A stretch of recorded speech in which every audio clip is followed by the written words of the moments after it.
Hello, my name is Benin and I'm a British English teacher. If you've ever tried learning another language, and I'm sure you have probably if you're watching this video, you will know that it can be quite a challenging process. It requires a lot of practice, a lot of patience, and sometimes it can be a little frustrating, let's be honest. So what I'd like to do today is share 5 tips with you to make your language learning process a little bit more enjoyable and ultimately a little bit more manageable and efficient. You can use this video to really reflect on your language learning process, to share your ideas with me in the comments, or quite simply use it as a little bit of listening practice. So let's dive in. The first tip I have for you for language learning is find a way to enjoy the process. Language learning, we tend to focus on a really big goal a lot of the time, like I want to be fluent, whatever that means. Fluency or any of these big goals in language learning take a long time to achieve. We're talking years, potentially even a decade or more, depending on how much we study, how much exposure we have to the language.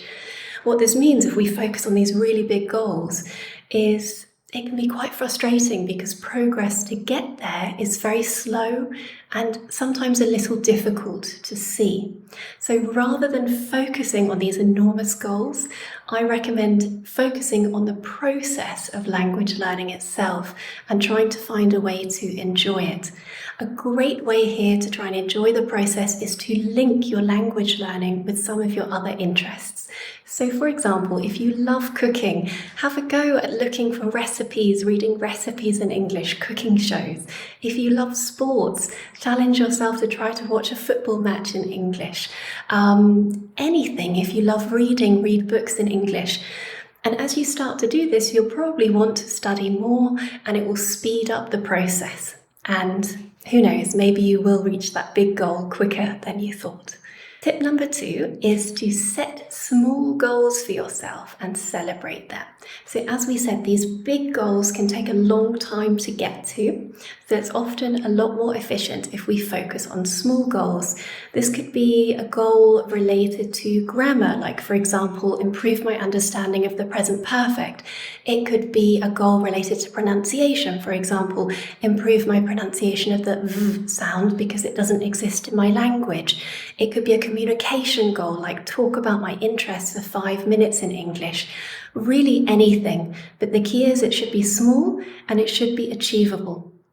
So you will be able to see your progress with these small goals and you will really see the progress adding up in a way that you can't if it's this enormous big goal.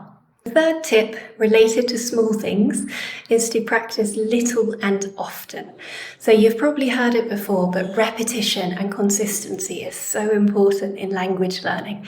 So it really is better if you can to study, for example, for 3 half-an-hour sessions rather than one enormous 3-hour session in the week. This really gives you the time to repeat vocabulary, grammar, pronunciation that you're learning.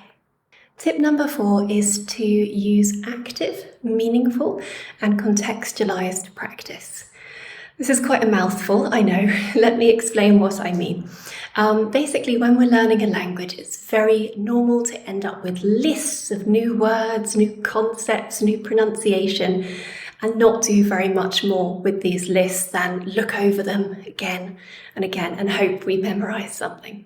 This is okay, it's better than nothing, but it's much more effective if, for example, you've got this list of words that you've learned. You try to use each word in a real sentence. That could be either speaking out loud, writing, thinking in your head, but try to use it in a sentence that's meaningful for you. For example, if you've learned a new idiom to be over the moon, make a sentence about when you felt over the moon and why.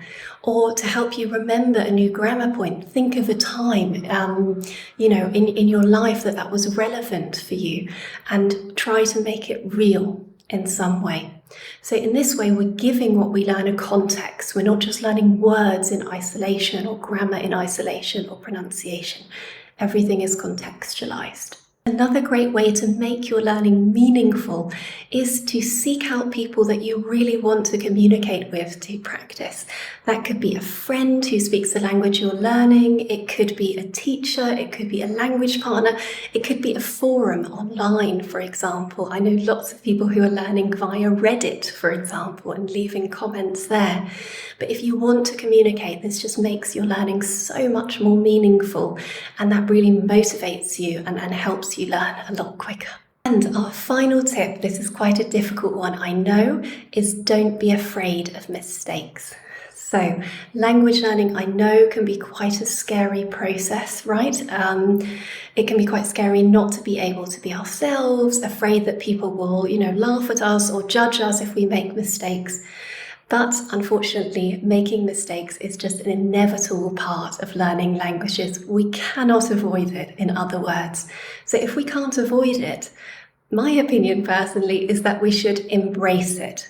We should really use it as a tool, because if you've got someone gently correcting your mistakes, whether that's a teacher, a partner, whatever, it really helps you know what to focus on to improve. Some people don't speak at all, or they get scared of speaking because they don't want to make mistakes.